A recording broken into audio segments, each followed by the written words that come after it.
ነኑይ ጉልበት ማለቁ አይቀርም፣ ኃይልም መጥፋቱ አይቀርም፣ ውበትም መጠውለጉ አይቀርም፣ ገንዘብም ማለቁ አይቀርም። እቺ ምድር ባዶዋን ነው የምትቀረው። የማያልቀው እግዚአብሔር ብቻ ነው።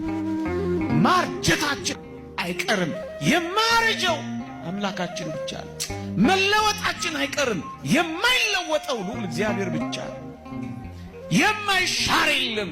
በተሾመ ጊዜ ደስ ብሎት ለዘላለም እንዳይመስለው መሻር አይቀርም። መሻሩ እግዚአብሔር ብቻ ነው። አለቀ። እህቶቼ በዚህ ወጣትነት፣ ወንድሞቼ በዚህ ብርቱ ጉልበት አምልኩበት፣ ዘምሩለት፣ ቀድሱት፣ አክብሩት፣ ንጹሕ ሁኑለት፣ ተደንገሩለት። ማብቃቱ አይቀርም። ስታረጁ አትምጡ። ስትሸመግሉ ምን ነው እያፈራችሁ? አሁን ትኩስ እያላችሁ እንጂ ስትቀዘቅዙ ብቻ ምን ነው? መቼም እግዚአብሔር ሂዱ አይልም። እሱም ቢሆን ኑ፣ ግን አሁን በትኩስነት